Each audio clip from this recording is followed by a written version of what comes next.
Welcome back. Tonight we discuss the oldest virus. Of course, we're all dealing with the newest virus, which hopefully we'll overcome very soon. But that has brought with it some of the oldest virus, and that is anti-Semitism. It's been around for a really long time. There have even been claims of Jews spreading the virus, coronavirus that is, right here and now, believe it or not. Same old anti-Semitism. And even a call that's gotten some publicity among some fringe groups that if someone has caught the virus, they should go spread it to the Jews in order to cause damage. So, of course, we recognize that as the same old anti-Semitism. It's been around and not really something that we usually talk about in these classes, although in some circles it's a major topic. Why is it that we don't spend so much time and energy discussing anti-Semitism and our response to it? Well, really, I don't think it's something that should be defining our Jewishness and defining who we are. We are not the ones that others hate. We are not the ones defending ourselves against the hate of others. We are the Jewish people. We have our special mission. We have our goals and our destiny. And that's what we're about. We're about doing the godly purpose in this world. We're about being better people and making this world a better place. We're not about responding to anti-Semitism. In fact, this calls to light and calls to mind a comment the Rebbe once made. There was an initiative some decades ago that at each Seder, which we'll be celebrating next week, at each Pesach Seder, as families gather around their tables to celebrate that very special night in the Jewish calendar, one chair should be empty. Keep one seat empty to remember the 6 million Jews who lost their lives, who could no longer be at the Seder, whose seat is empty. To remember those who perished in the Holocaust, there was this idea that every family should keep one empty seat to remember those who we lost. But the Rebbe had a different take on it. And the Lubavitch Rebbe said, why keep one seat empty? Fill an extra seat. Of course, it's something that's not possible this year, but fill an extra seat with another Jew, with another individual who would otherwise not have a Seder. Draw somebody else in. Remember the 6 million and honor the 6 million and those who perished, not by keeping a seat empty, not by void and lack, but by increasing and doing another mitzvah and helping yet another Jew and helping yet another individual who otherwise would not have this experience. So that was the Rebbe's theme and the Rebbe's attitude, always to use positivity, to use light, to use growth, to use increase, as opposed to dwelling on the negative and investment in remembering the negative side. And that's because even a little bit of light dispels a lot of darkness. Come into the darkest of rooms and light the smallest of candles. The light still pushes darkness away, as it were, and creates an aura of light. And how much more so as we add more and more little candles and more light, overcoming darkness.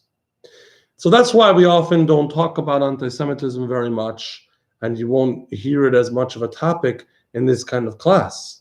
But nevertheless, tonight we will touch upon it, we will discuss it, and that's because there is positive lessons we can learn from it, and there is what we can take away and grow from when we think about anti-Semitism.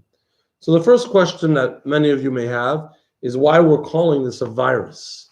Why do we call anti-Semitism the oldest virus out of all things? I mean, we can call it any negative term we wish. Why do we choose to make that term be a virus? Obviously, that's convenient. Everybody's talking about virus these days, so we'll call anti-Semitism the virus too, and we'll get some good publicity. But obviously, we mean something more than that. The reason I called this class the oldest virus, and the reason anti-Semitism is called a virus, is because of something very insightful on this topic. But first, a question. Why, in fact, do they hate us? Why do so many nations and so many different kinds of people and so many different environments and so many different generations throughout history consistently hate the Jew and consistently persecute the Jew? Of course, I'm not the first one to ask this question. This is a question that is constantly asked and constantly troubles us. But is there an answer? Is there an answer to the question, why anti-Semitism? Why do they despise us? Why do somehow or another, is there always a movement, more than a movement, some way, somehow, some group, many groups, ganging up against the Jews? Why is that? Is there an answer? Well, this actually reminds me of a more humorous exchange that I heard from an Italian rabbi, out of all people, that it was at a time in early 90s where there was a lot of campaigns, Jewish campaigns and he had arranged for, in his area in Italy, billboards promoting Passover and promoting other Jewish messages and making quite a big splash. And some Jews felt uncomfortable about it. And one particular individual, very prominent and successful individual in that community, tells the rabbi, "What's it with the billboards? You're causing anti-Semitism. You're making us stick out." To which the rabbi replied, "I'm not causing anti-Semitism by my billboards. You're causing anti-Semitism by your Mercedes. They're jealous of you." In other words, we can speculate for any kind of reason. Are Jews, do they dislike us when we stick out? Do they dislike us because we do too well? Do they dislike us for some other reason? And this speculation has been going on forever. And it's usually followed by action on those opinions and on those ideas. So Herzl believed that the Jews were despised and there was anti-Semitism because we were the outsiders who lived within the other societies and we should reestablish our own state, leading to the Zionist movement and the state of Israel. Communist Jews, revolutionary Jews in Tsarist Russia believed that if we would create a society, an equal society, where everybody would be equal, there'd be no religion, there'd be no hatred of Jews. German Jews and other Western European Jews a century ago believed that assimilation would be the answer. Of course, today we know that none of it worked. Yes, we have Israel, but it's hated at least as much as the Jews were hated throughout the world, throughout our history. And the Jewish communists were among the first to be wiped out by Stalin. And no, that equal society, if we were to call it that, did not eliminate anti-Semitism. On the contrary. And of course, the German Jews and West European Jews who had assimilated soon found out that Hitler and his hordes still considered them Jewish. So none of these attitudes or opinions, perspectives on what might be behind anti-Semitism and what might be the answer, none of them actually ended up working. But here's actually a fascinating reading by a rabbi who actually perished in the Holocaust, which sums this up quite well. Let's read it together. Many seek to uncover the root cause and justification for anti-Semitism. History has demonstrated, however, that not a single cause is correct. The hatred defies cause or reason. Here they hate the Jews because they are capitalists. There they hate them because they are socialists. Here they hate the Jews because they are industrious and shrewd. There they hate them because they are a burden on society who provide no benefit to the citizenry. So, as we see, is actually contradictory reasons. Here they hate the Jews because they are excessively religious and zealous. Here they hate them because they are liberal, enlightened, and promulgate secular views. The reasons are always contradictory. So if we can't pin a reason on anti-Semitism, and the reasons that are given are almost, you could say, the convenient reason of the time, whatever works right then and there in that particular society, they say that's the reason why the Jews are no good, and that's their explanation, and that becomes what's behind anti-Semitism. That's why we call anti-Semitism a virus. Because as Rabbi Sachs writes in this brilliant piece, anti-Semitism is not an ideology, a coherent set of beliefs. It is, in fact, an endless stream of contradictions. The best way of understanding it is to see it as a virus. Viruses attack the human body. but the body itself has an immensely sophisticated defense, the human immune system. How then do viruses survive and flourish? By mutating. Anti-Semitism mutates, and in so doing, defeats the immune system set up by cultures to defend themselves against hatred. In the first centuries of the Common Era, and again in the Middle Ages, this was religion. This is why Judophobia took the form of religious doctrine. In the 19th century, religion had lost prestige, and the supreme authority was now science. Racial anti-Semitism was duly based on two pseudosciences. Social Darwinism, the idea that in society as in nature, the strong survive by eliminating the weak, and the so-called scientific study of race, something the Nazis engaged in very much. By the late 20th century, science had lost its prestige, having given us the power to destroy life on Earth. Today, the supreme source of legitimacy is human rights. That is why Jews or the Jewish state are accused of the 5 primal sins against human rights: racism, apartheid, ethnic cleansing, attempted genocide, and crimes against humanity. These are the kind of things you'll always hear thrown at Israel. So anti-Semitism is very much like a virus. It keeps changing. When religion was the popular thing, the problem with the Jews was the religion. When science was the popular thing, the problem with the Jews was somehow in science. And when now, in today's day and age, when it's all about human rights and you gain legitimacy by professing to be for human rights, well, somehow the Jews are a problem for human rights. So yes, anti-Semitism is the oldest virus, at least the oldest virus that we still know to be around, constantly mutating and constantly finding a way to survive. That's actually why you see in this country, you'll see anti-Semitism particularly at the fringes of both ends of the far left or the very far right. That's where you'll find it, even though they're enemies of each other and contradictory to each other, because each in their own way, the virus mutates for them. And that's why we see, as we started off with, that with this coronavirus coming on the scene, immediately anti-Semites pounce on it in their way to adapt it as needed for anti-Semitism. So yes, it's a virus. Well, in that case, what can we do? Is there anything we can do? Is it just here to stay and it's too bad? What should we do? How should we respond to this anti-Semitism?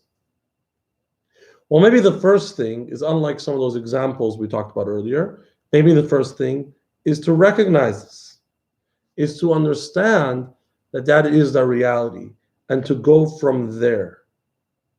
In fact, the Torah, in the discussion of Yaakov and Esav, Jacob, our forefather, and his brother Esav, considered the forerunner to the Romans and other nations that were enemies of the Jews, who he himself was a sworn enemy of his brother, talks about Jacob apprehensive and afraid of his upcoming meeting with Esav and what he might do to him. Of course, because he knew of his fear. But surprisingly, when they actually meet, the Torah describes it this way. The Torah says that Esav ran towards him, Vayaratz Esav likrasai vayichapkehu, vayipol al tzavarav vayishakehu, and he kissed him. Well, as you see on top of that word vayishakehu, there are dots. All these dots lined up. What does it mean when there are dots in the Torah? Why are there dots among, very rarely, but on top of certain words? That means there's something more to the story. And that's because, as the commentaries explain there, we know as a fact that Jacob hates Esav. We know this to be the reality, and it's the reality of his descendants.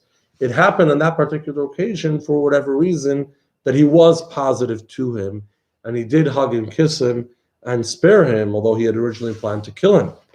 But there are dots on the top. Don't get carried away by it. Don't get fooled by it, because we've got to know that this virus of anti-Semitism is the reality, and it's always been around. So trying to solve it by assimilation, trying to solve it by our own state, trying to solve it by creating a society that's overall equal, none of these things worked. And I can tell you, none of these things work as we try them again. So on the contrary, maybe, maybe our answer, maybe our answer has to be the other way around. Not what these different groups tried. Maybe our answer to anti Semitism needs to be standing proud and tall. Maybe our answer needs to be yes, I am a Jew. And yes, there is something unique to being Jewish. Yes, there is a gift. And I would live that gift and I will share that gift. I will be proud of that gift and raise my head high. And that gift will be a blessing to the non Jews around me too.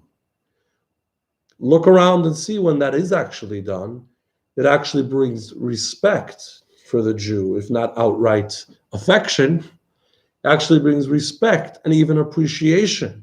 Whereas when the Jew tries to copy, assimilate, and be the better goy, be the better non-Jew, well, that doesn't typically work out.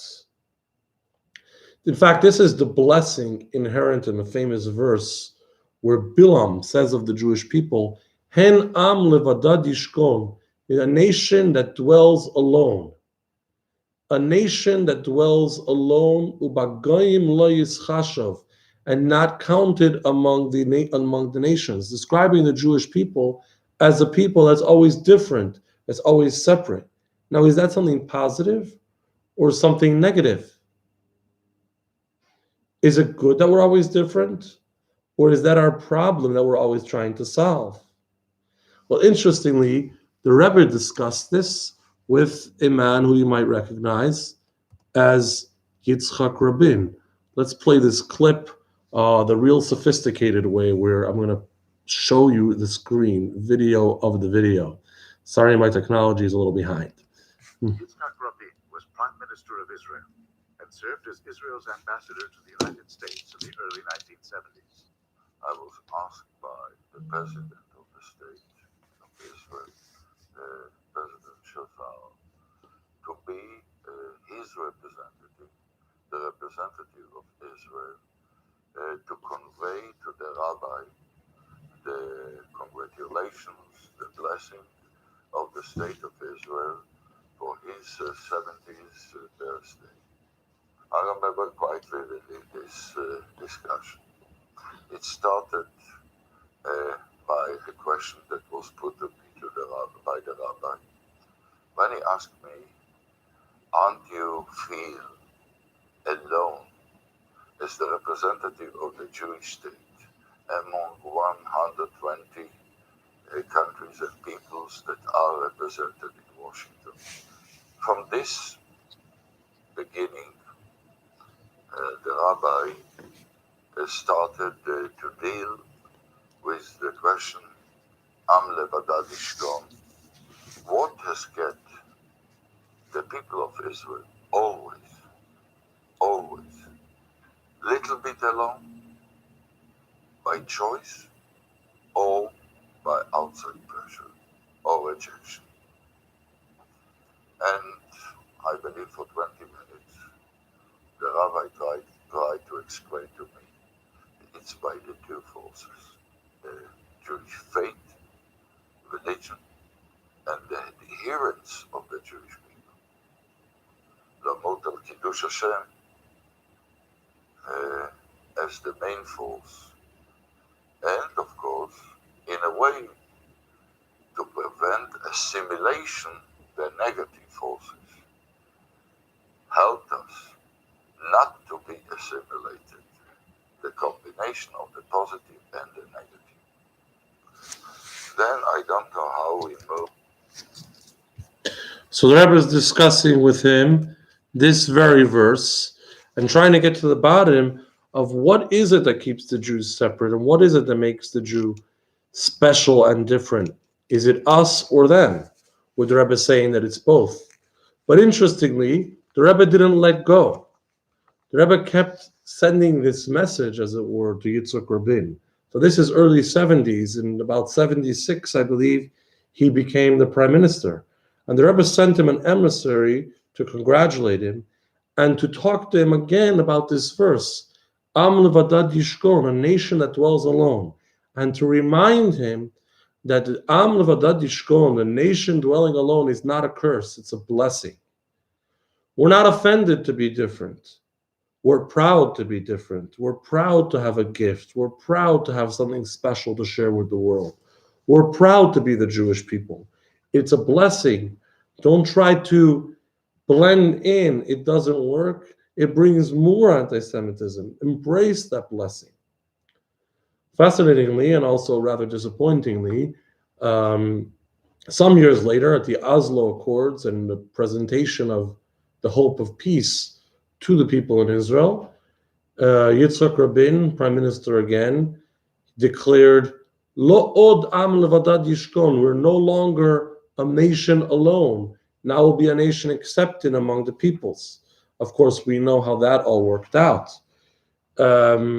Perhaps the Rebbe was hinting something to him earlier on in the 70s. Don't push away the nation that dwells alone. Embrace it. Trying to blend in makes the anti-Semitism get worse.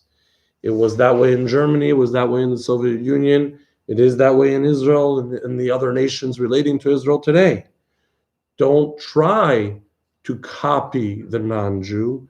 Be proud of who we are. Stand tall for who we are. And that way we can be respected and ultimately share our uniqueness, share our gift, share our message, share our inspiration with the world around us. So, as much as this is an incurable virus, we do have an attitude, we do have some course of action, some perspective we can be taking for a more positive result as opposed to the fatal approach of trying to solve it, which actually makes it worse. But from here, and this is what I really want to get to, we move on to another question. And that is, will it get better? Is it getting any better? Of course, anti-Semitism will be finally history when Moshiach comes, when the world will be a better place. That will be gone. But will it get better? Can it get better? Is it getting better now? And the answer would be that yes, along the way to the Moshiach, it also improves. I'm saying this in reference to a question that you might hear coming up in Jewish circles, particularly in this country, in other Western societies. And that is, we live in a free country, we live in an equal country, we live in a place where Jews are very successful, we live in an environment where Jews are able to serve God as we please and to pursue whatever it is successfully and achieve without fear of significant persecution. Is that here to stay? Or is the anti-Semitism inevitably going to burst forth sooner or later? Are we repeating what happened in Spain 600, 700, 800 years ago when there was a golden era of the Jewish life in Spain?